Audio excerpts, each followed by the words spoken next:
de ces institutions en Afrique. Mais dans le même temps, l'accès des femmes entrepreneurs au financement reste très limité. Comment pouvons-nous expliquer ce paradoxe? Oui, Nadia, tu as parfaitement raison. Je pense qu'il s'agit d'une hausse à encourager. Hein, il est vrai que les femmes sont certes présentes au sommet des institutions, mais malgré toutes ces politiques qui sont mises en œuvre, je pense que des efforts restent quand même encore à faire.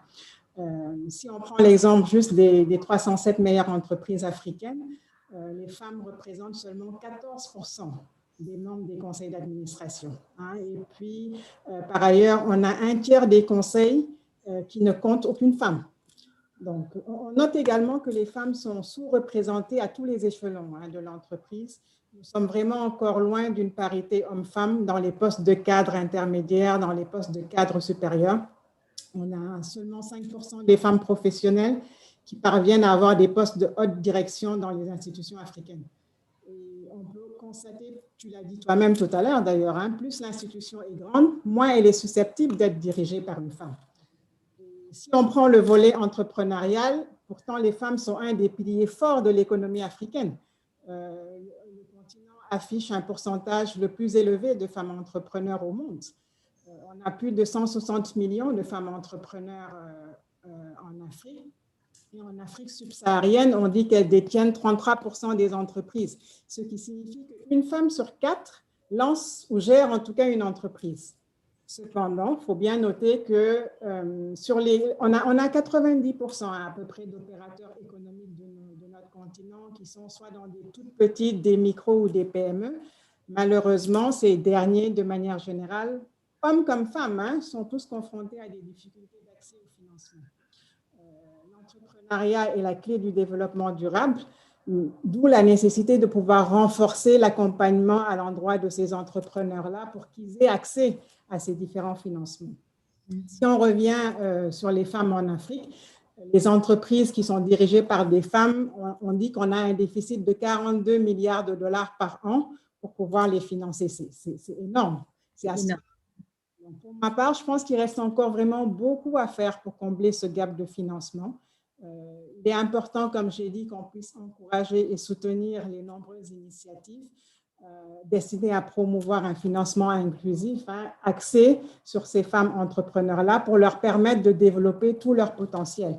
On peut citer quand même de bonnes initiatives en faveur des femmes entrepreneurs. On a en Côte d'Ivoire, le gouvernement a mis en place un fonds pour la promotion des PME et de l'entrepreneuriat féminin. Ce fonds-là est doté de 5 milliards. On a 8, donc Women's Investment Club, je pense que Evelyne est plus adaptée que moi pour en parler, mais qui a été créée et qui est une initiative conjointe de femmes leaders et de CGF Bourse et qui apporte du capital investissement, ce qui est très important parce que c'est vraiment une lacune au niveau des femmes. On a AFAWA, qui est une initiative panafricaine lancée par la BAD, qui veut mettre en tout cas 5 milliards sur la table pour les femmes, encore une fois. On a Django, un fonds que j'aime bien, un fonds capital risque, qui est dirigé par des femmes, qui investissent 50% de ses recettes dans des startups qui sont fondées par des femmes. Donc voilà, il y a quand même un dispositif qui est là, mais cependant, on sent encore que l'accès reste très limité pour les femmes entrepreneurs. Donc il nous reste encore beaucoup à faire pour leur permettre d'accéder à ces différents modes de financement. Merci Marima pour cette réponse très complète. Les chiffres parlent d'eux-mêmes.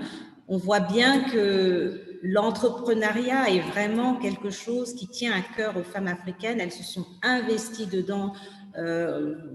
Tu nous parles de 160 millions de femmes entrepreneurs. C'est incroyable. C'est incroyable. Le chiffre est tellement immense. Et pourtant, on est encore dans des difficultés de financement qui sont peut-être liées aux conditions dans lesquelles les financements doivent se faire, qui sont peut-être liées à la complexité des dossiers à présenter, etc. C'est encore un sujet que nous devons creuser.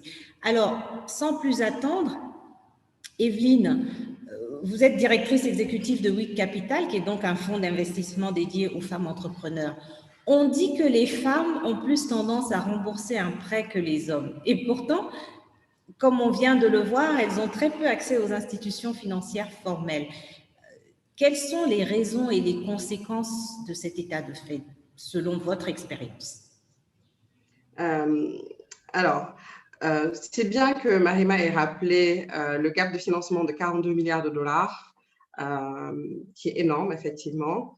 Et selon nous, le constat que nous faisons, c'est que c'est très fortement lié au fait que les femmes entrepreneurs opèrent majoritairement à très petite échelle. Donc, c'est des TPE ou moins.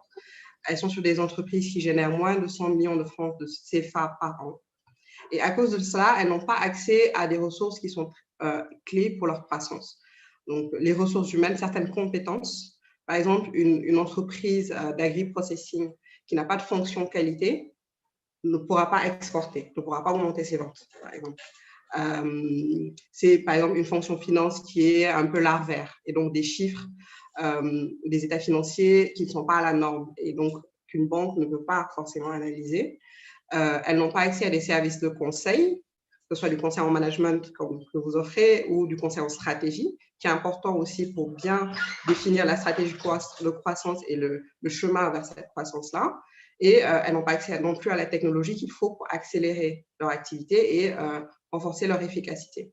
Et en conséquence, elles n'ont pas non plus accès au financement. Parce que, à cause de tout ce que je viens de citer, elles ne sont pas attractives pour les banques. Et elles sont en plein dans cette problématique du missing middle, sur laquelle il y a énormément de documentation. Donc, des entreprises dont les besoins sont trop gros pour la microfinance, parce que elles sont souvent, lorsqu'elles vont voir un financeur externe, elles sont souvent à un stade où elles veulent investir dans leur production, dans un outil ou dans des locaux. Donc, le besoin est déjà assez important. On parle de 100 millions, 150 millions, 200 millions. Et donc, elles vont se tourner vers les banques pour lesquelles elles ne sont pas assez bien structurées, pas assez formelles et souvent aussi trop petites. Et donc, nous, c'est vraiment là qu'on se positionne au niveau de Women Investment Club. Alors, le Women Investment Club, pour petite parenthèse, c'est une initiative de femmes sénégalaises. On a travaillé avec CGF, qui était la SGI dans laquelle on a placé des fonds à partir de 2016, en attendant de créer le fonds d'investissement. L'objectif était de démultiplier notre épargne via cet investissement dans des FCP ou en bourse. Donc, la petite parenthèse. Et donc, nous, en mettant en place WeCapital, on s'est positionné là, en nous disant il est important de permettre à des femmes entrepreneurs de passer à l'échelle, de sortir de ce magma de très petites entreprises et de leur permettre d'exprimer leur potentiel. Parce que souvent, elles vont être sur des chaînes de valeur qui sont très importantes pour nos pays, prioritaires, avec beaucoup de potentiel de croissance. L'exemple que j'aime beaucoup donner, c'est celui, par exemple, de nos superfoods qui sont extrêmement demandés à l'international, tout ce qui est fruits du baobab, bissap, moringa. Ça a énormément de valeur. Et c'est les femmes qui travaillent dessus, mais on n'en voit aucune qui s'en est sortie, qui est devenue une belle industrie. Et ça, on en a beaucoup dans notre pipeline, par exemple. Mais elles ont toutes les problématiques que j'ai citées et c'est vraiment difficile de les faire émerger. Et donc, il y a vraiment mon point, c'est qu'il y a vraiment un potentiel de croissance là. Et il faut qu'il y ait un acteur qui se saisisse du sujet, qui apporte du capital, comme nous, et apporte également toute l'assistance technique qui est nécessaire. L'assistance technique, nous, on l'apporte à travers tous nos membres, on est 86 au Sénégal, une vingtaine en Côte d'Ivoire. Elles ont chacune une forte expertise dans son domaine qu'elles sont prêtes à apporter dans les conseils d'administration auxquels elles participent et aussi dans le mentoring qu'on apporte aux femmes entrepreneurs dans lesquelles on a investi. On a également juste lancé la WIC Academy, qui est une structure d'assistance technique dédiée qui va apporter du support pré-investissement, donc pour permettre au moins au fonds que nous sommes d'avoir des états financiers aux normes, une stratégie de croissance déjà claire, bien définie, une étude de marché, vraiment tout ce dont un financier a besoin pour apporter du capital. Et WIC Academy apporte également un appui post-investissement qui va venir dérisquer notre investissement. Mais c'est énorme. Je mets un peu de temps dessus pour montrer à quel point c'est important d'avoir des acteurs qui intentionnellement vont cibler les femmes. Quand on veut réellement financer les femmes sur le continent aujourd'hui, il faut aller sur les petites entreprises et on pense que dans 5-10 ans, celles-ci auront grandi pour être éligibles aux banques, aux gros fonds d'investissement. Et j'aimerais aussi rebondir au point que vous avez fait en posant la question à Marima. On voit de plus en plus de femmes à la tête de fonds d'investissement, mais ce qu'on note, c'est que ces fonds dirigés par des femmes captent moins de capital que les fonds dirigés par leur père masculin. Or, on sait qu'une femme à la tête d'une institution financière aura moins de biais, en tout cas, lorsqu'elle va déployer le capital, son institution va déployer le capital vers les femmes entrepreneurs. Donc, il y a également du travail à faire au niveau du financement des institutions financières. Waouh, ça c'était une réponse très riche, très complète. Merci beaucoup Evelyne pour toutes ces précisions qu'on n'a pas toujours. Et c'est vrai que finalement, on a le sentiment que la majorité des femmes entrepreneurs se retrouvent dans ce middle, missing middle, merci, dans ce missing middle où elles sont soit en dessous du radar des institutions financières, soit déjà trop avancées, trop grandes pour le microcrédit, et donc elles sont, comme on dit en anglais, lost in translation. Donc elles sont perdues, quoi.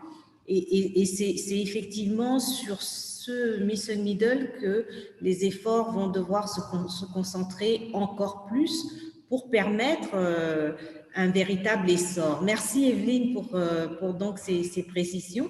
Karijata, tu es chef d'entreprise. J'ai presque envie de dire serial entrepreneur.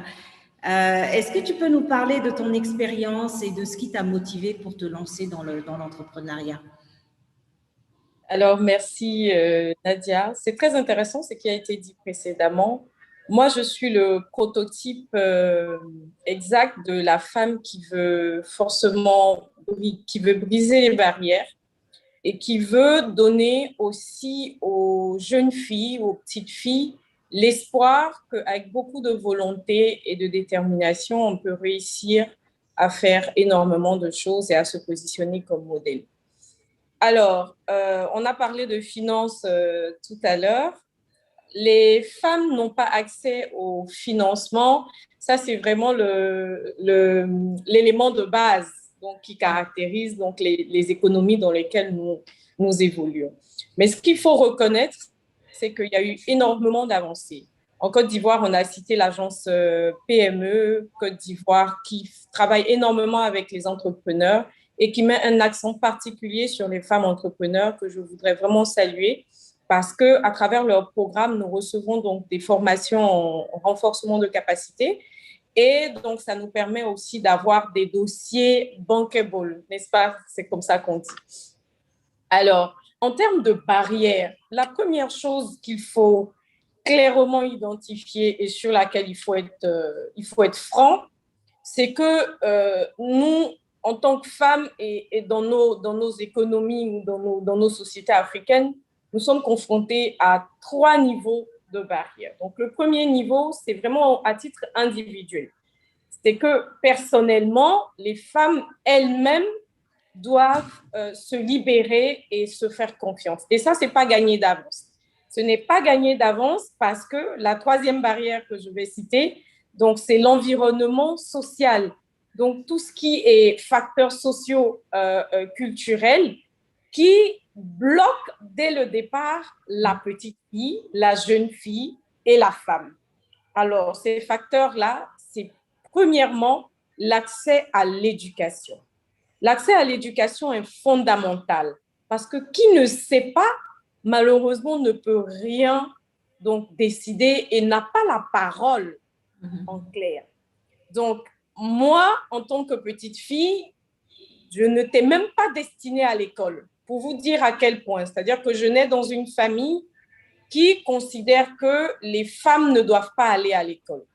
Donc, enfant, vous devez reparamétrer donc votre cerveau pour vous adapter à une situation qui n'est pas normale parce que vous voyez d'autres femmes, d'autres petites filles aller à l'école et vous, face à vos frères qui vont à l'école le matin et reviennent le soir à la maison, vous devez rester, vous devez attendre, vous devez faire les tâches ménagères.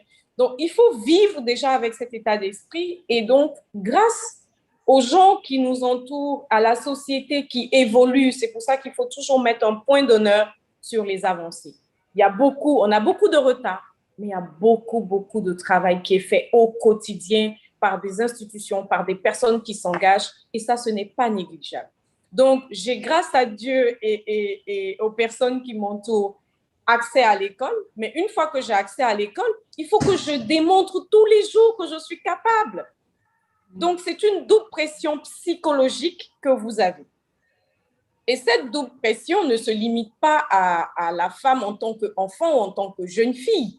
C'est des challenges qui changent au fur et à mesure de l'évolution donc de la femme, de la jeune fille dans la société. Donc, moi en particulier, j'intègre après donc un parcours scolaire et universitaire, j'intègre une grande entreprise qui est une entreprise qui est une multinationale. Mais même encore là, on parle de représentativité des femmes, on parle d'accès au pouvoir de décision.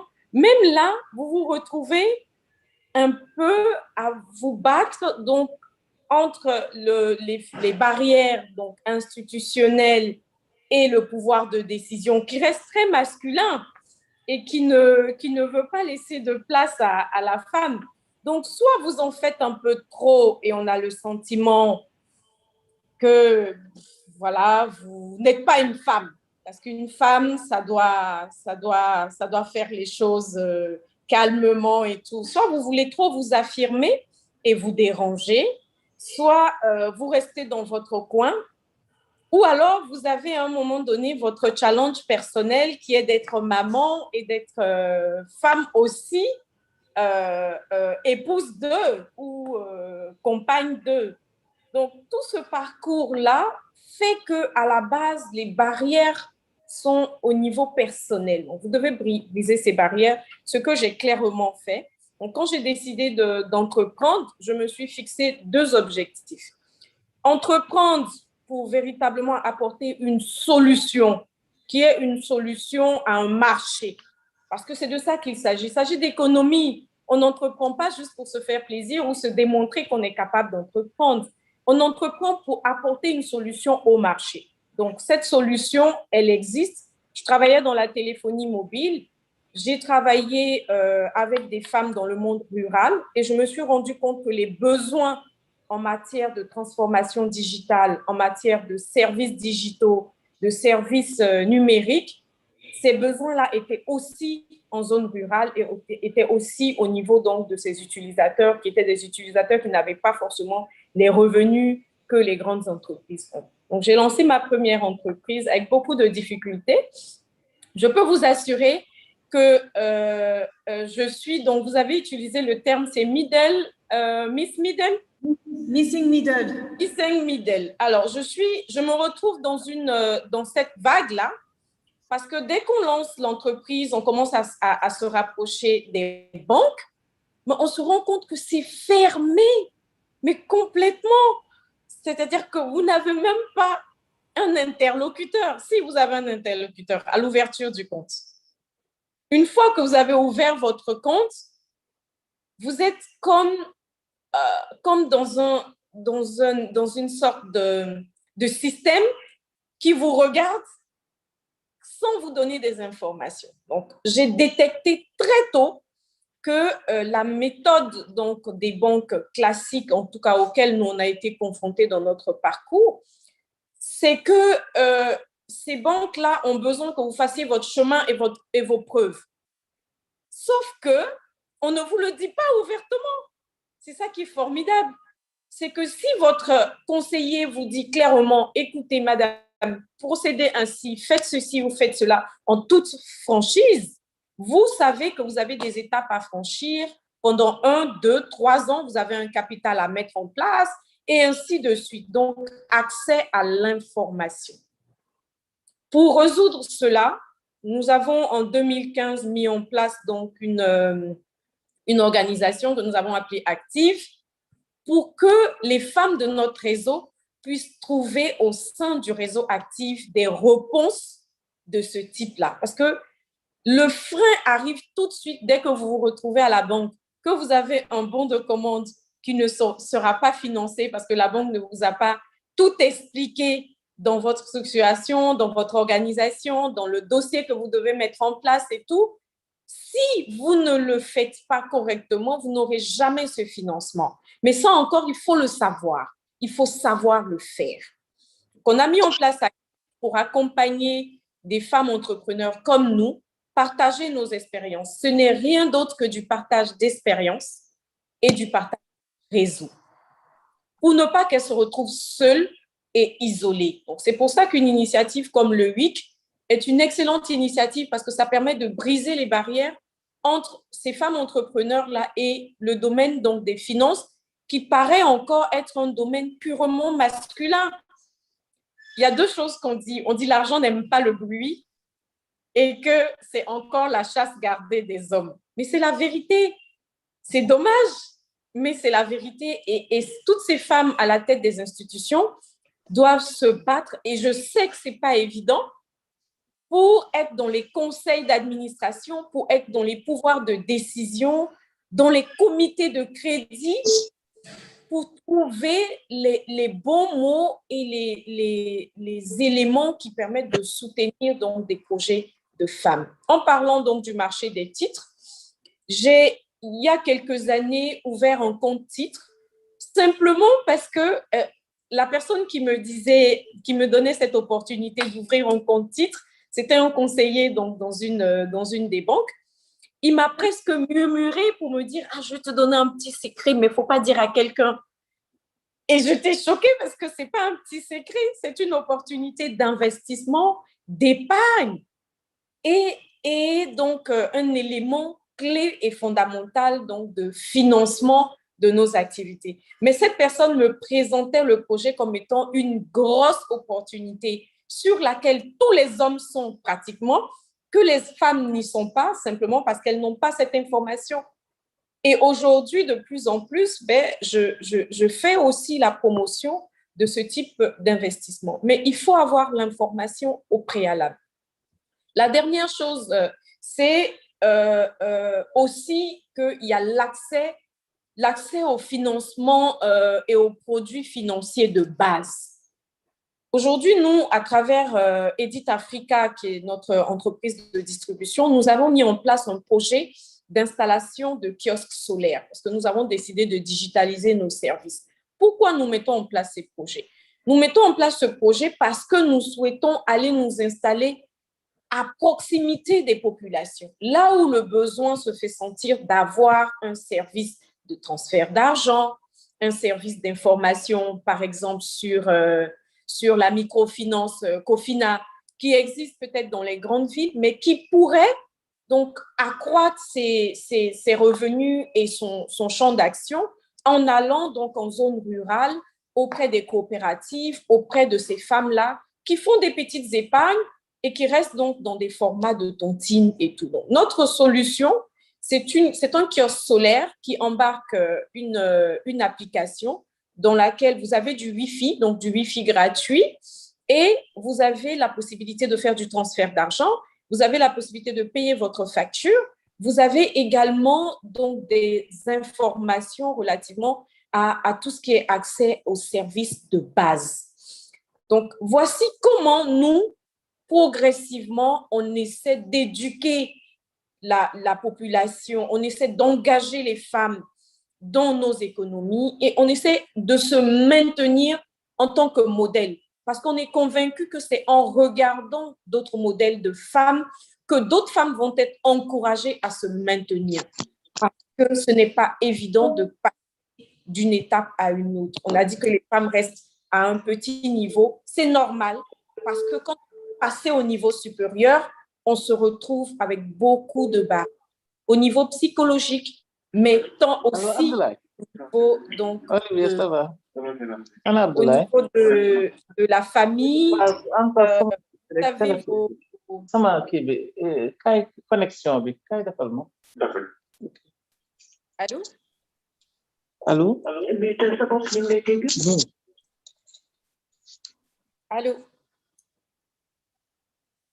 Vous pouvez y aller, Madame Diallo. D'accord. Donc, je terminais mon propos en disant que les femmes n'arrivent pas à passer cette barrière-là. Donc, une fois qu'elles passent du monde informel à la petite entreprise, elles ont du mal à progresser au-dessus parce qu'elles se retrouvent face à des problèmes qui sont des problèmes réels.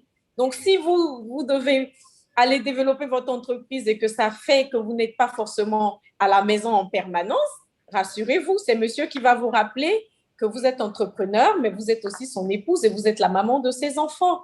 Donc, il faut pouvoir trouver cet équilibre psychologique dans un premier temps, mais aussi il faut accentuer la formation et l'information sur les produits financiers et se battre pour que dans nos institutions, surtout dans les décisions, les pouvoirs politiques, qu'il y ait une bonne représentativité des femmes dans nos institutions. C'est comme ça que comme on dit, la moitié de la population mondiale, parce que les femmes représentent presque la moitié de la population mondiale, va être impliquée dans le développement de nos économies.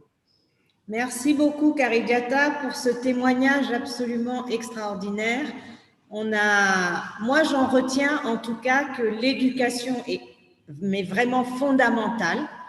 L'éducation, mais aussi l'accès à l'information. Si les femmes n'ont pas l'information, si elles ne savent pas comment, je dirais, naviguer les coulisses de la finance, les coulisses de l'entrepreneuriat, elles ne pourront pas faire grandir leurs entreprises et en fait réaliser toutes leurs ambitions. Alors, Anta Babacar, vous êtes donc le directeur général de Sedima. Vous avez pris la relève du fondateur, qui n'est nul autre que votre père. Pour moi, c'est un très, très bel exemple de pérennisation, de leadership, de transmission. Et cette transmission est d'autant plus symbolique que c'est une transmission d'un père vers sa fille, d'un homme vers une femme. Ça témoigne d'une grande confiance. Pouvez-vous partager avec nous cette extraordinaire expérience, s'il vous plaît? Merci Nadia, merci. Effectivement, le leadership à la tête du groupe Sedima est aujourd'hui dans une phase de transition qui est à la fois très délicate, mais également passionnant, exaltant, qui demande une solide culture du management du changement. Et nous sommes conscients que nous n'aimons pas trop le changement. Nous aimons vraiment rester dans nos habitudes de tous les jours, mais c'est un exercice auquel nous devons nous conformons d'ailleurs depuis des années. Et parce que quand même, à l'image et à l'instar de grands groupes internationaux qui sont pour nous des références dans nos métiers en tout cas. Par exemple, le groupe Tyson Foods, qui est le numéro 1 mondial du poulet, c'est une entreprise familiale. KFC International, qui est une entreprise familiale aussi. Peugeot, Citroën, etc. À l'instar de ces grands groupes qui ont réussi leur transition générationnelle, nous aussi avons l'ambition de survivre au-delà de la génération de Babacar Ngom et voire même au-delà de ma propre génération. Et c'est là en fait que réside l'un des grands succès du projet du président fondateur, qui, je sais, ce n'est pas une confidence, qu'en 1976, quand il mettait en place son petit projet, il ne s'imaginait pas à l'époque qu'il était en train de créer un empire qui ferait aujourd'hui vivre des milliers de Sénégalais et d'Africains, et que cette œuvre serait perpétuée pour être transmise aux prochaines générations. Voilà, maintenant, la grande question qu'on se pose aujourd'hui reste à savoir qu'est-ce qui est transmise réellement de génération en génération, parce que ce n'est pas une boîte physique que le président Babacar Ngom a transmise à la génération de Anta Babacar. Et je peux vous dire personnellement, pour ma part, la première chose qu'il nous a transmise, ce sont les valeurs fortes. Des valeurs fortes, déjà pour commencer par l'amour du travail. Donc, l'amour du travail, les valeurs sur lesquelles il a fondé son groupe, il y a de cela quelques années auxquelles nous nous identifions, que sont l'esprit de famille. Parce que la première chose, c'est qu'il faut assumer le statut d'entreprise familiale et respecter ce statut d'entreprise familiale. Aujourd'hui, nos collaborateurs, nous avons ici au sein du groupe Sedima un climat où on évolue dans un environnement qui est très sain parce qu'on nous a inculqué, c'est dans notre ADN de considérer que ma sœur, ma collaboratrice est d'abord ma sœur et que voilà, nous sommes une grande famille. Donc ça, c'est la première valeur. Ensuite, le professionnalisme, parce que une entreprise familiale, c'est pas du tout une gestion informelle ou gestion à la maison dans le salon, même si ça se passe souvent aussi à la maison et dans le salon, mais ça demande énormément de rigueur et de professionnalisme pour transcender vraiment beaucoup de barrières. Après, c'est l'intégrité. L'intégrité qui est quand même extrêmement important pour survivre dans un environnement comme le nôtre dans lequel la majorité des acteurs qui interviennent dans notre chaîne de valeur sont dans l'informel, le flux du cash et il est là. Donc, il faut quand même, cette valeur d'intégrité est très importante, mais aussi l'innovation. Enfin, l'innovation.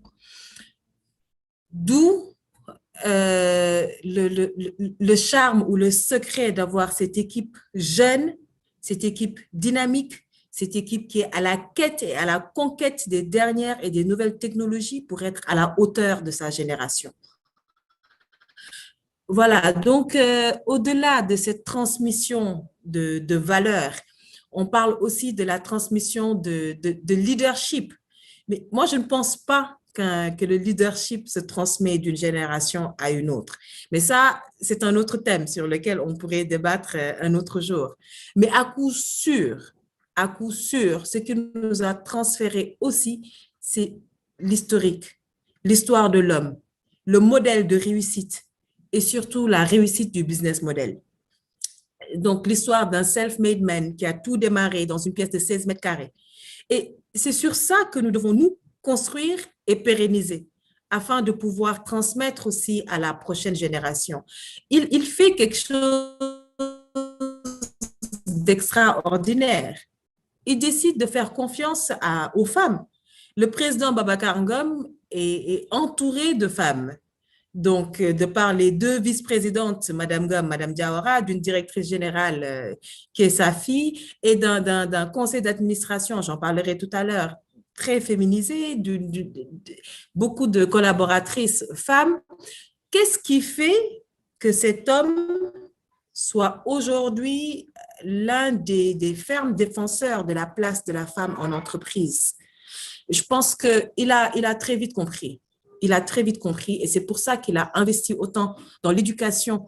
Moi, dans mon éducation, depuis que j'étais petite, malgré les conditions difficiles dans lesquelles nous sommes nés, dans une ferme, etc., il a investi dans mon éducation. Et aujourd'hui, c'est ce qui nous permet, c'est ce qui me permet d'occuper la place et le poste que j'occupe réellement. Il ne s'agit pas d'une volonté de dire « je veux transmettre une entreprise à ma fille parce que c'est ma fille ». Alors, ce serait la pire des choses qui puisse arriver à un homme comme Babacar Ngom.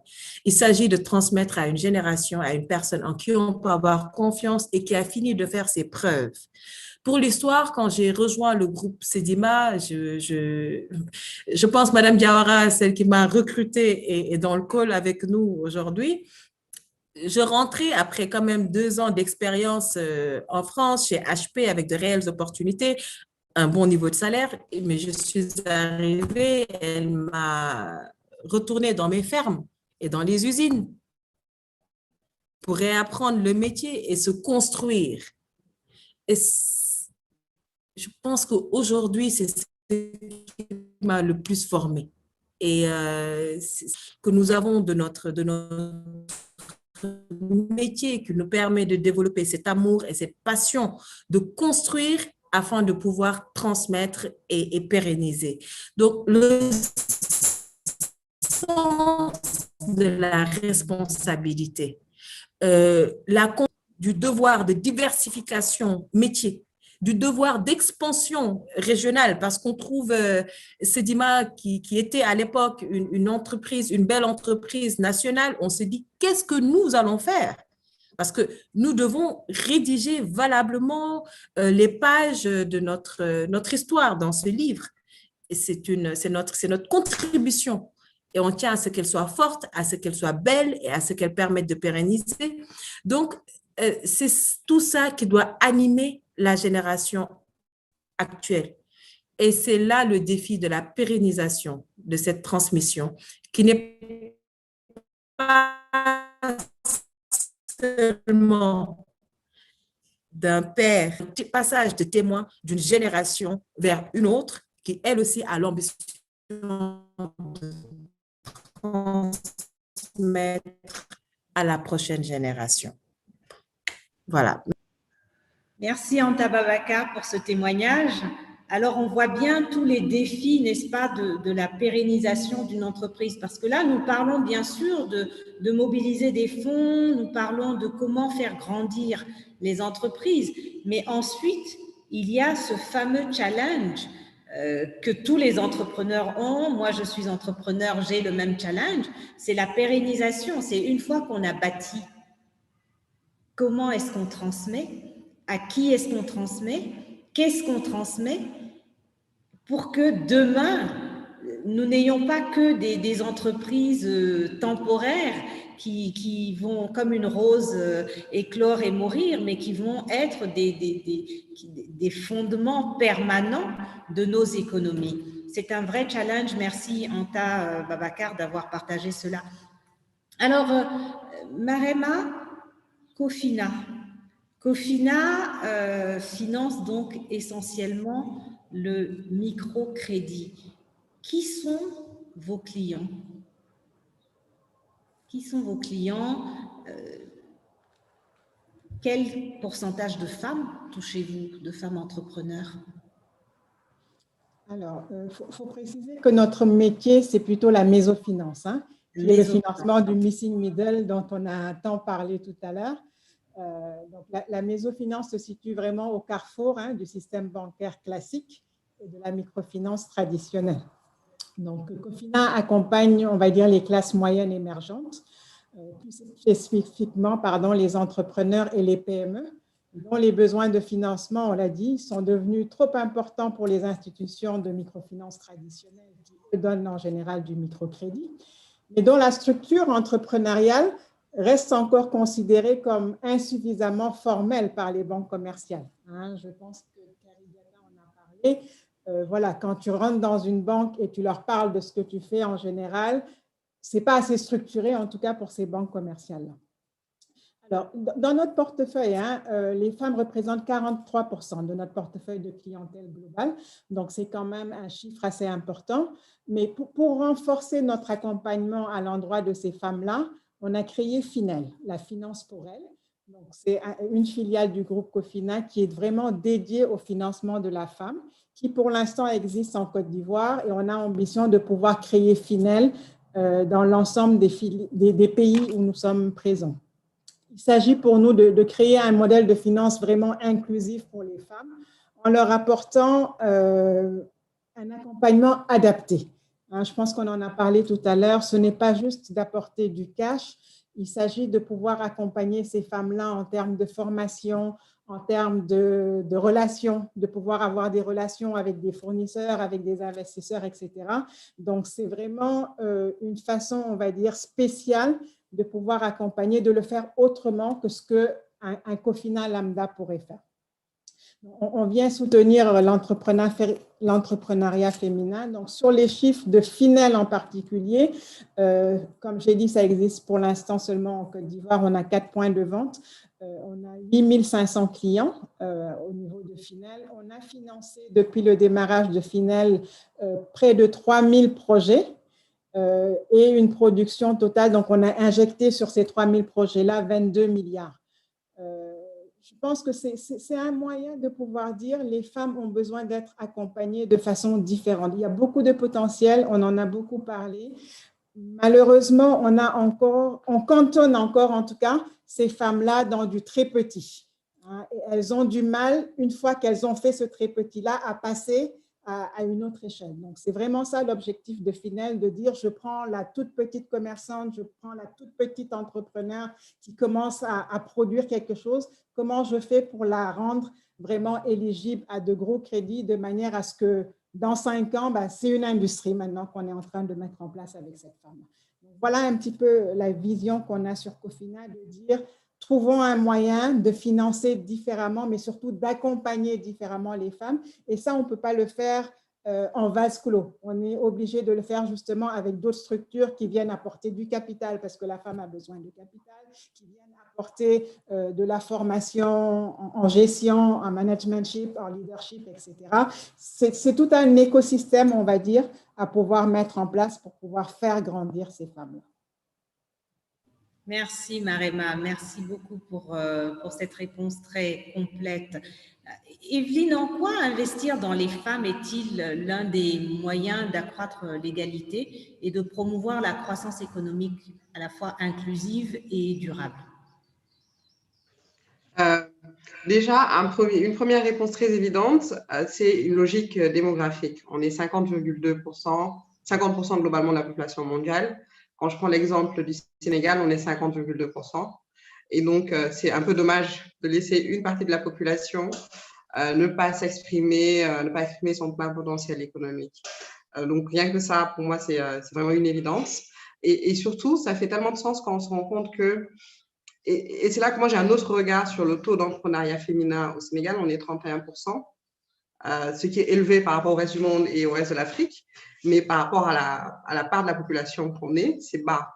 Et quand aussi, on se rend compte que le ratio emploi-population, il est que de 57% pour les femmes et 80% chez les hommes. Donc voilà, c'est vraiment des chiffres qui montrent que les femmes ne sont pas utilisées à leur plein potentiel. Et c'est un vrai manque à gagner qui a été également mesuré.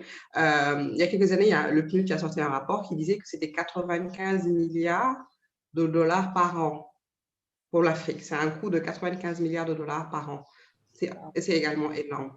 Donc, rien que ça, donc essayer de rattraper ce retard-là et de colmater un peu les trous.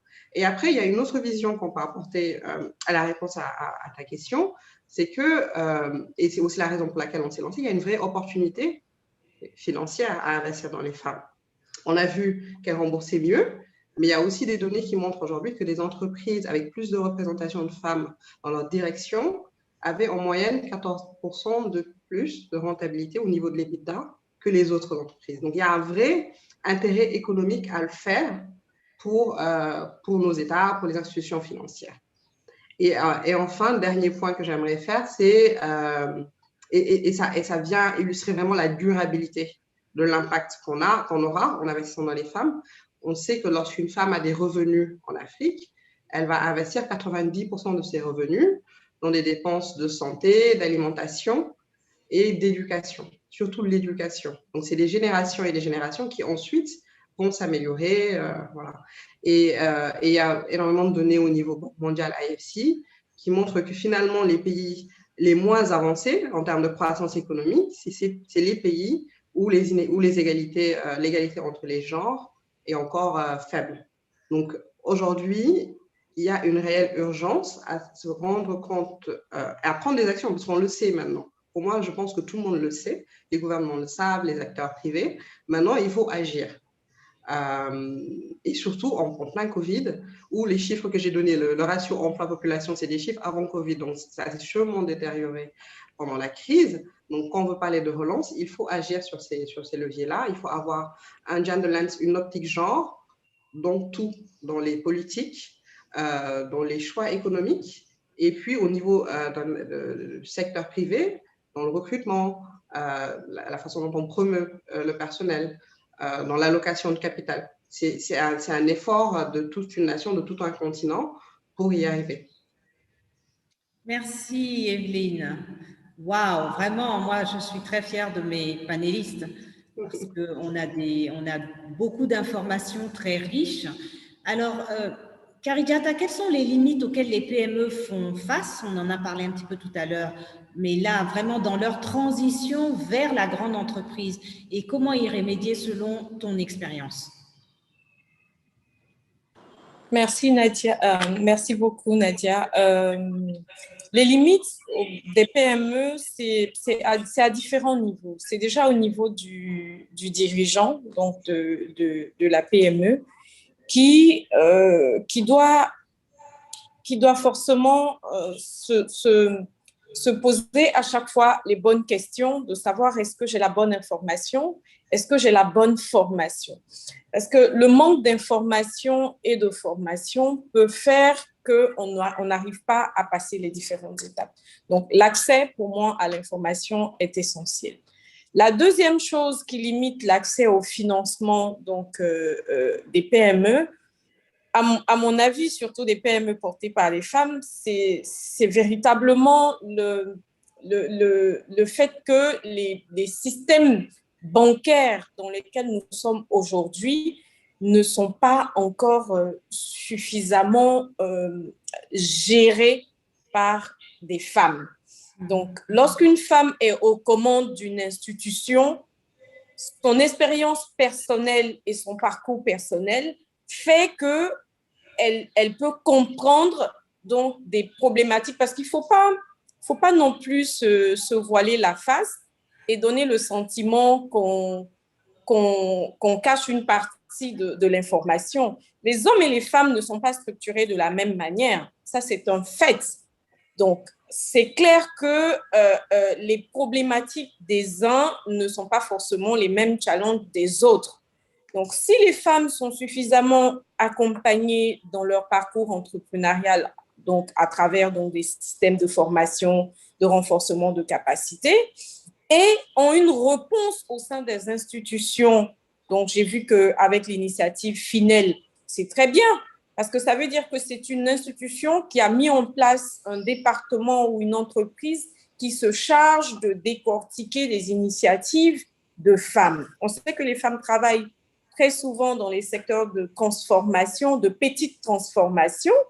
Donc, si on n'a pas de réponse adéquate dans ces secteurs d'activité et que les personnes qui sont censées financer ce type d'activité n'ont même pas l'information sur le marché, sur les processus et les barrières, forcément, ces femmes-là n'auront jamais accès aux finances de base. L'autre chose sur laquelle je voudrais vraiment insister, c'est véritablement avoir un état d'esprit. Encourager les initiatives entrepreneuriales féminines, ce n'est pas que les gens ne se sentent pas mal à l'aise. Tout à l'heure, c'était Evelyne qui a parlé donc du fait que les femmes représentent 50% de la population mondiale. Donc, c'est quand même 50% de la force mondiale qui est carrément mise à part donc, dans un processus de développement. On sait que lorsqu'on finance, donc lorsqu'une femme a accès au pouvoir et qu'elle n'a pas de pouvoir limité, donc qu'elle est autonome, elle a forcément un impact positif sur l'éducation de sa famille, elle a un impact sur tout ce qu'il y a comme économie autour d'elle. Donc, qu'on ne se sente pas mal à l'aise de parler d'entrepreneuriat féminin, qu'on soit tout à fait à l'aise quand on est DG d'une banque ou dans une institution internationale, de prendre la parole pour les femmes, d'être un avocat pour les initiatives féminines. Parce que c'est comme ça que les problématiques et les challenges quotidiens donc, des femmes vont être connus. Les hommes, vous ne pouvez pas compter sur les hommes pour faire la promotion de ce qu'ils ne savent pas. Je suis désolée, mais c'est un état d'esprit. Tous les jours, tout le monde se lève le matin pour gagner sa vie.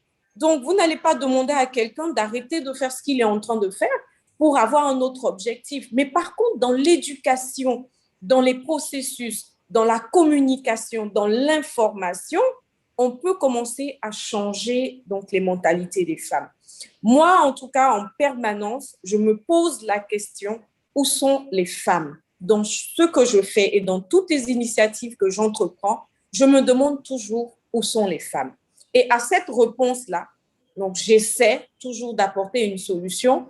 Donc, à travers le projet de distribution que nous nous apprêtons à lancer, c'est un projet de distribution qui est piloté entièrement par des femmes. C'est des kiosques solaires qu'on va mettre à disposition donc, d'un réseau de femmes sur toute l'étendue du territoire national. Et à travers ces kiosques-là, elles vont pouvoir faire des services donc, de tous les jours à l'endroit des populations. C'est aussi un canal d'information que des institutions comme l'UMOA à titre, comme Finel, Cofina, peut utiliser pour transmettre donc l'information sur l'épargne, sur l'importance donc de tout ce qui est compréhension, éducation financière. Les femmes sont confrontées à d'énormes barrières, mais moi, je suis très optimiste et il y a beaucoup d'avancées en termes donc de promotion du genre. Et il faut continuer à faire en sorte qu'il y ait une bonne représentativité des femmes dans les institutions financières, dans les instances de décision. Et puis, certainement, avec beaucoup de travail quotidien, nous allons pouvoir aboutir donc à l'épanouissement des femmes. Bon, je ne m'arrête pas. Je n'ai pas l'intention de m'arrêter. Et j'ai l'intention de d'être un modèle pour d'autres femmes qui encore se posent la question de savoir si c'est la bonne voie. Merci Karidiata. Je t'interromps parce que je suis consciente du temps et que j'ai une question pour Anta Babacar. Anta Babacar, vous avez mentionné tout à l'heure que la CEDIMA avait une véritable politique de mise en valeur des femmes. Et il se positionne en faveur de l'autonomisation des femmes, de la promotion de l'entrepreneuriat féminin. Est-ce que vous pouvez nous donner votre analyse sur ce point, sur la dynamisation de l'économie à travers les femmes, tout ce que fait la CEDIMA? Vous nous aviez promis de nous en parler, donc je suis curieuse de vous entendre.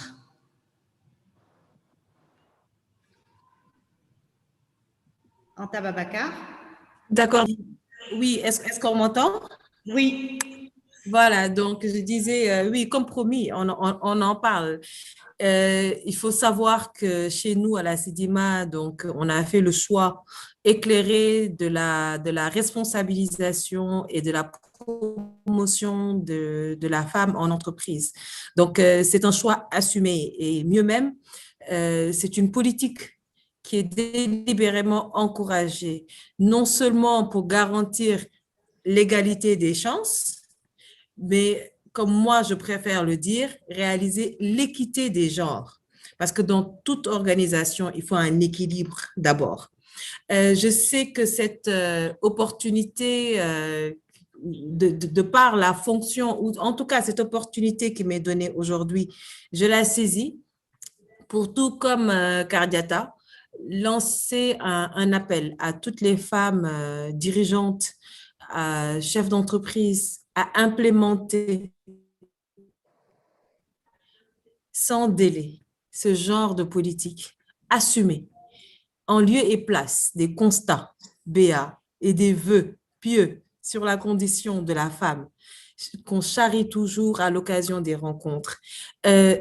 Nadia, je suis désolée, mais je pense que l'heure n'est plus aux incantations. Nous avons de plus en plus de femmes à des postes de décision, donc l'heure est à l'action. Qu'est-ce que nous allons faire concrètement? Et c'est l'une des questions que je retrouve tout de suite en lisant les Q&A, c'est qu'est-ce que nous avons fait, nous, à la CEDIMA. Donc, notre conseil d'administration, déjà, est composé de plus de 60% de femmes. Le comité exécutif suit exactement la même tendance, plus de 60% de femmes, donc à des postes de responsabilité. Nous avons des jeunes femmes à la tête des plus importantes, des directions les plus importantes du groupe, notamment la direction financière, la direction de l'audit et du contrôle, la direction des achats, la direction des usines. On n'attend pas souvent, c'est extrêmement rare d'avoir une femme à la tête des industries de production d'aliments et de minoterie. Mais c'est ce qui se passe chez nous à la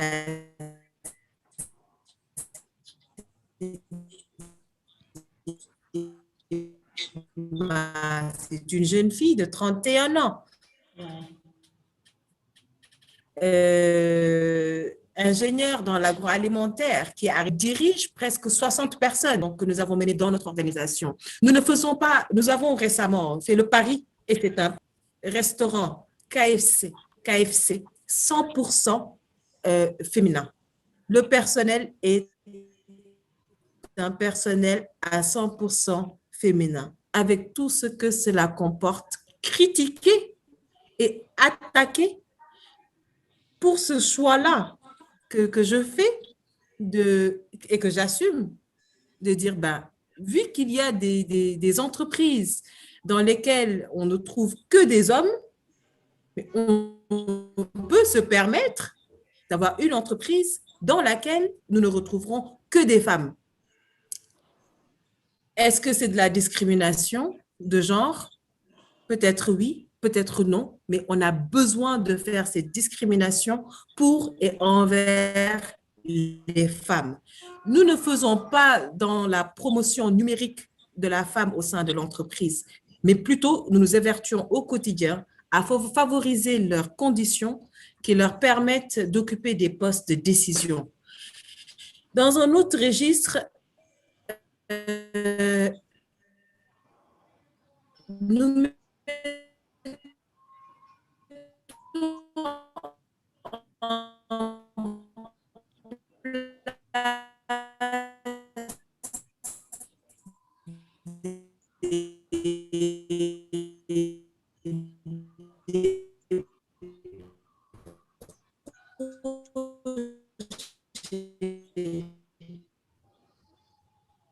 visant à favoriser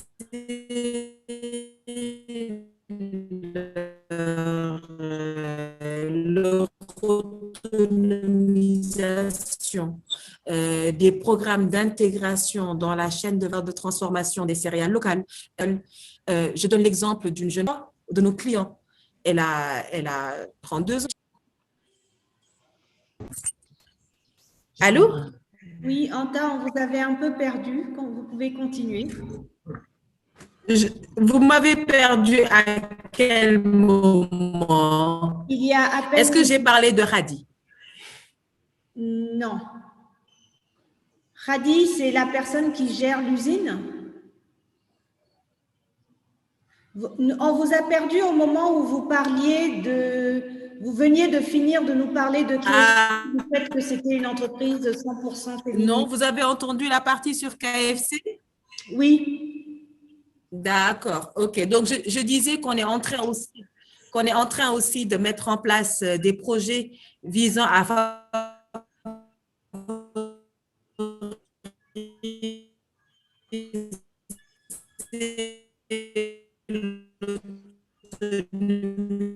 le numérique des femmes. Ok. Des programmes tels que le programme Intégrer les femmes dans la chaîne de valeur des céréales locales, l'intégration avicole. Je donnais les top qui est dans le top 3 de nos clients, qui nous fait aujourd'hui un chiffre d'affaires de 2 milliards de francs CFA. Donc, et aussi leur intégration dans la distribution de poulets, farine et œufs à travers un réseau de franchises Terra Shop. Donc, c'est des business models qui sont simples, qui sont accessibles et qui sont lucratifs, accessible et lucratif. Permettent aujourd'hui à beaucoup de femmes de gagner leur autonomie et même leur indépendance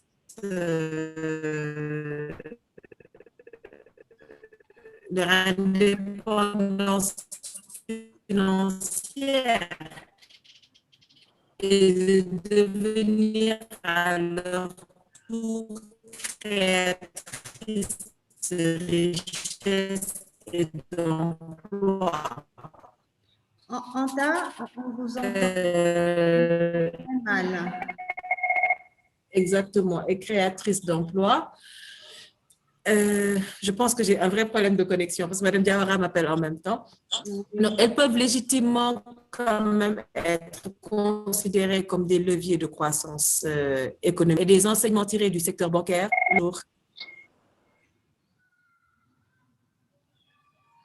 Alors, on a perdu Anta pour le moment. Je vais peut-être en attendant demander à Marima donc, une dernière petite question et je vais vous demander à toutes mesdames de me donner des réponses très courtes sur cette dernière question parce que j'ai conscience du temps.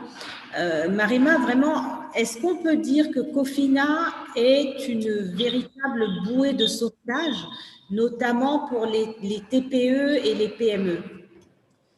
Alors, ce serait peut-être un peu prétentieux de se considérer comme une bouée de sauvetage. On n'est pas seul acteur de ce marché-là. Je pense qu'on a d'autres institutions, on a les banques qui ont des départements PME, on a certaines institutions de microfinance qui ont de bonnes capacités financières et qui arrivent à financer un peu plus. On a des sociétés de crédit spécialisées. Mais je pense que, en tout cas, ce que Cofina veut faire, c'est vraiment un métier de proximité. C'est de pouvoir comprendre le réel besoin du client, d'analyser ses activités, ses flux, de pouvoir reconstituer ses états financiers. On a beaucoup de clients qui sont vraiment beaucoup de clientes qui sont dans le secteur informel, de pouvoir formaliser tout ça de manière à ce qu'elles deviennent bancables. Donc, on se distingue vraiment par cette spécialisation-là dans le domaine, que ce soit notre cœur de métier. C'est ça notre avantage compétitif. L'idée pour nous, c'est de dire on n'a pas un catalogue de produits tout fait. On vient écouter le client, on vient écouter la cliente et en fonction de ses besoins, on est capable de lui délivrer un service. L'écoute, instrument fondamental, absolument fondamental, parce que quand on n'écoute pas, on ne connaît pas. Et donc, on ne peut pas apporter de solution. Evelyne, comment est-ce que WIC Capital lève des fonds et quels sont les critères que vous utilisez pour choisir d'investir dans telle ou telle entreprise ou pas? J'ai quand même très envie de dire un grand bravo à Cofina et à Marima pour le travail qu'ils font. Je suis impressionnée par le niveau de capital que vous avez déjà déployé à travers Finel. Bravo. Et donc, pour en revenir à WIC Capital, nous, aujourd'hui, on est un fonds de 20 millions de dollars, donc à peu près 11 milliards de francs CFA, qu'on a commencé à financer avec les ressources des membres du WIC. C'était 80 femmes qui ont apporté leur épargne. Donc, comme je l'ai dit tout à l'heure, ça a été d'abord placé en bourse. Et au moment de créer le fonds, cette épargne a été démobilisée en partie pour investir dans le capital de WIC Capital. Et on a des investisseurs institutionnels qui nous ont rejoints, comme USAID, à travers différents programmes qu'ils ont déployés, et aussi FMO, qui est la Banque néerlandaise de développement. Et nous sommes en discussion avec des structures similaires, donc des banques de développement, ce qu'on appelle les institutions de financement et de développement international, et aussi des acteurs locaux. Nous, c'est quelque chose qui compte vraiment pour nous, c'est mobiliser le capital local. Le capital des femmes d'abord, on a commencé avec le WIC, mais aujourd'hui, aussi le capital d'autres Africains qui ont la capacité financière d'investir dans un fonds et qui ont aussi la patience d'attendre que ces PME grandissent et puissent nous retourner le capital. Et donc, en ce sens, nous discutons avec des Sénégalais de la place, des institutions, des banques locales, des sociétés d'assurance, parce que c'est important qu'on renforce vraiment notre écosystème. Et je pense qu'il faut que ça commence par nous et ensuite avec les institutions financières. Et donc, au niveau de WIC Capital, lorsqu'on finance nos critères d'investissement, on a d'abord le critère genre, qui pour nous est très cadré. C'est une entreprise dirigée par une femme, qui a été fondée par une femme et dont le capital est majoritairement détenu par des femmes. Toujours dans cette logique de combler le gap. Et ensuite, on va regarder le potentiel de croissance, le potentiel de rentabilité, parce qu'on est un acteur privé, donc il faut qu'il y ait vraiment un retour sur investissement, l'impact que cette société a sur son écosystème et sur sa chaîne de valeur. Par exemple, on ne pourra pas faire du pur commerce, une société qui fait qu'importer et revendre, parce que là, on considère que l'impact est plus limité pour ce type d'entreprise-là. Et enfin, la création d'emplois, bien sûr. Merci beaucoup, merci pour ces clarifications, c'est super de savoir comment ça fonctionne. Et toutes celles qui veulent, bien sûr, apporter des financements à Oui Capital, vous êtes prié de vous précipiter, s'il vous plaît. Karijata, en 2 mots, et donc au vu de ton expérience, quels conseils pourrais-tu donner à nos sœurs qui souhaitent se lancer dans l'entrepreneuriat, vraiment en 2 mots? Merci. Je voudrais qu'elles retiennent que entreprendre, c'est apporter une solution à un problème. On n'entreprend pas pour se faire plaisir ou faire plaisir à quelqu'un. On entreprend pour apporter une solution. Une fois qu'on a identifié un problème ou un besoin, la solution, il faut la roder, il faut la mettre à l'épreuve. Mettre à l'épreuve une solution, ça veut dire commencer. Ça veut dire démarrer, mettre en œuvre, passer à l'action. Si on est passé à l'action à une petite échelle, il faut soumettre cette solution à des gens qui ont une expertise et une expérience dans le domaine. Donc, il ne faut pas rester seul. Il faut appartenir à des groupes, à des réseaux. Aujourd'hui, il y a on a des incubateurs, on a des espaces de travail collaboratifs, on a tout un écosystème entrepreneurial qui est fortement développé dans nos régions. Il ne faut pas rester à la maison et se dire qu'il n'y a pas de financement, ce n'est pas possible, ça ne va pas marcher. Bien sûr que ça va marcher parce qu'il y a des gens qui ont déjà réussi dans ce domaine. Enfin, pour moi, encore une fois, l'accès à l'information et l'accès au financement reste un élément fondamental. Mon exemple personnel me fait réaliser tous les jours à quel point ça peut être un frein. Donc, quand on a décidé de lancer notre projet de kiosque solaire, on l'a financé entièrement. Jusqu'à présent, on attend encore le prêt bancaire ça fait des mois que c'est sur le bureau du banquier qui est encore en train de l'analyser. Donc, si on veut attendre ces réponses-là, on ne va pas progresser. Donc, il y a quand même un petit pas à faire personnellement et ensuite les institutions vont suivre. Donc, des fonds d'investissement comme le WIC peuvent être une réponse fondamentale donc, à des problématiques comme celles que je rencontre. Donc, je suis preneur donc pour le WIC. Je pense que je respecte 80% des critères. Et puis, je pense qu'il faut juste garder à l'esprit que le travail d'un entrepreneur, c'est un travail de construction permanente. C'est pas figé, le résultat n'est pas acquis immédiatement. C'est un travail de longue haleine. Il y a Aliko Dangote qui disait que ça lui a pris 30 ans pour mettre en place son groupe. Et 30 ans dans la vie d'un être humain, c'est 2 bonnes générations.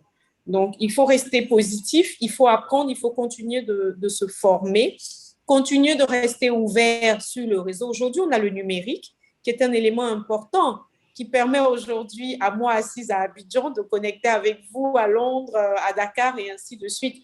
C'est fondamental de s'accrocher au développement, aussi petit soit-il, qui se fait dans nos régions, de ne pas rester seul.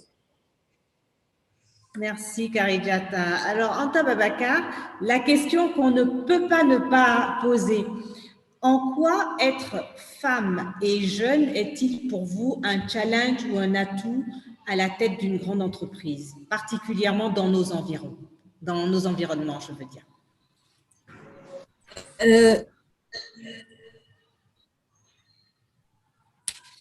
D'accord, Nadia. Bon, désolée, je pense il y a beaucoup de femmes de la CEDIMA qui sont connectées sur le réseau pour suivre le webinaire en même temps, donc ça impacte le réseau Internet. Voilà, donc du fait de notre statut de jeune femme chef d'entreprise dans des secteurs industriels en Afrique, c'est vrai, on qualifie ce statut de particulier, des fois de rare ou même d'exceptionnel. Nous sommes quotidiennement, Nadia, mises à l'épreuve cette présomption de compétence, volonté de nous sublimer, de nous surpasser à hauteur des attentes. Donc, chaque acte sans sonder toutes les idées préconçues. même temps un atout, un catalyseur, un booster pour aller de l'avant. C'est ce qui me fait penser que tout au contraire, il faut s'assumer et saisir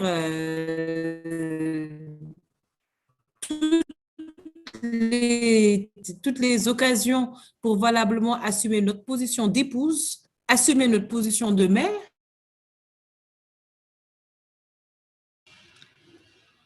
Ok. Anta, C'est très frustrant. On vous a perdu à nouveau, mais l'essentiel, je l'ai entendu, c'est vraiment être un catalyseur, c'est continuer toujours de booster. Donc, c'est à la fois, c'est un challenge pour vous, mais c'est en même temps aussi quelque chose qui vous pousse à toujours aller plus loin, si j'ai bien compris, à travers les interruptions de l'Internet. Alors, mesdames, vraiment, je ne sais pas quoi dire. Moi, je suis, pour une modératrice, je crois que j'ai été vraiment gâtée d'avoir un aussi beau panel, parce que l'information qui a été partagée aujourd'hui est très, très riche. Alors, j'ai vu qu'il y a quelques questions dans le chat. Je les ai parcourues très rapidement. Elles viennent de Penda Keita et il me semble que l'essentiel des réponses ont déjà été apportées. Toutefois, Penda, je vais lire vos questions pour nos panélistes. Penda dit, pour Marema, je note que certaines femmes sont tentées de rester dans l'informel de peur de payer un montant conséquent en impôts sur les bénéfices. Quel levier pour apprivoiser ce phénomène? Alors, Evelyne, Marema, est-ce que tu peux nous donner une réponse, s'il te plaît? Je pense que c'est surtout de la formation, hein, on en a beaucoup parlé. Il faut pouvoir former ces femmes-là pour leur montrer l'intérêt à venir dans le formel. Parce que le fait qu'elles soient dans l'informel, c'est ça aussi qui engendre qu'elles n'ont droit qu'à des petits crédits. À un moment donné, si elles veulent vraiment progresser, faire de leur TPE une PME, il va falloir se formaliser et se formaliser a d'autres avantages. Certes, on paye plus d'impôts, mais après, on bénéficie de beaucoup d'avantages qui font que ça en vaut la peine. Donc, c'est vraiment beaucoup les former et leur montrer quelles sont les bonnes raisons pour aller se formaliser. Merci, Marema. Alors, question pour Evelyne. Tu semblais dire tout à l'heure que la plupart des femmes entrepreneurs n'étaient pas dans le game. Par conséquent, elles font face à des difficultés pour lever des fonds. Quel levier pour insuffler la confiance et ainsi inciter à oser et à jouer dans la cour des grands? Je pense que c'est quand je parlais du fait qu'elles étaient à petite taille et que souvent elles y restaient. Bon, il y en a qui y restent parce qu'elles n'ont pas le choix, elles n'ont pas les ressources financières pour croître, mais elles ont une forte ambition et on aime travailler avec celles-là qui ne se fixent pas de limites. Mais malheureusement, il y en a d'autres qui sont sur des projets porteurs avec du potentiel, mais qui vont vouloir en rester là parce que elles ont un revenu assez confortable, un revenu personnel assez confortable, une belle voiture, une belle maison, et puis voilà, finalement, elles préfèrent garder cet équilibre-là. C'est des épouses, des mères, elles préfèrent rester là. Malheureusement, on en rencontre. Et nous, ce que nous avons mis en place avec la WIC Academy, c'est tout un volet coaching et développement personnel qui va permettre d'adresser ces problématiques-là que moi-même, j'avais négligé au début. Par exemple, en commençant à travailler sur WIC Capital, je ne me rendais pas compte de l'importance de cet impact social, de ces représentations sociales qu'on a sur le rôle des femmes. Mais en fait, c'est extrêmement important et ça joue beaucoup sur le développement de l'entrepreneuriat féminin. Donc, pour nous, pour le moment, c'est vraiment, on adresse ça via le mentoring et le coaching, un coaching qui est fait par une vraie professionnelle, une vraie coach. Et on espère que ça permettra de pousser les limites. Je suis ouverte à d'autres solutions qui existent et qu'on pourrait utiliser pour adresser cette problématique, bien sûr. Merci, Evelyne. Alors, il y a d'autres questions. Une question pour Karidjata, mais je vois que Karidjata avait répondu déjà directement. c'était donc savoir ce qui avait été mis en place au sein de son entreprise pour rectifier le tir par rapport aux questions d'éducation. Je crois qu'on s'est beaucoup penché déjà sur le sujet. Il nous reste 2 minutes.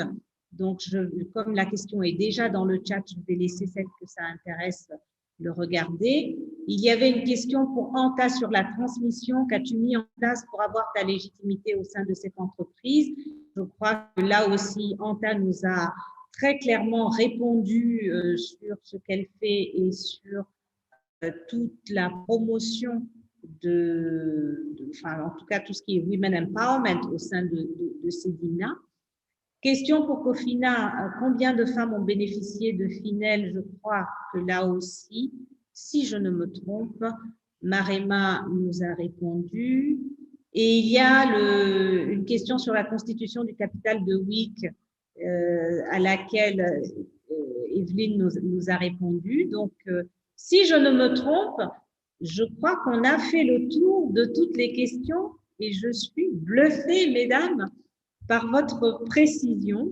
Anita, merci infiniment de nous avoir invités à ce panel. Nous sommes très reconnaissantes toutes, et je parle au nom du panel de moi-même à Humo à titre pour la confiance et pour l'invitation. Et moi, je voudrais vraiment remercier non seulement Humo à titre, mais donc Marema, Evelyne, Karidjata et Anta Babacar pour leur présence aujourd'hui, mais surtout aussi pour la franchise et la générosité avec laquelle vous avez partagé l'information. Anita Dalla, c'est à vous.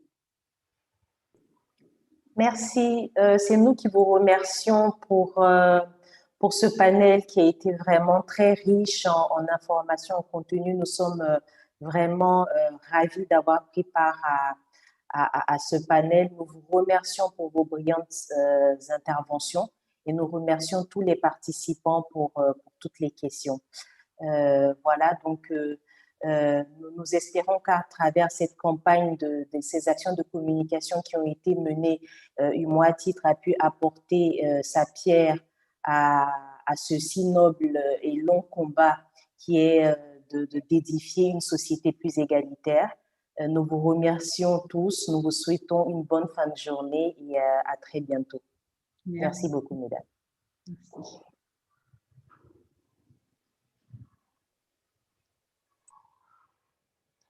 Voilà, je crois que sur ce, on peut remercier la salle, remercier toutes les participants qui sont venus.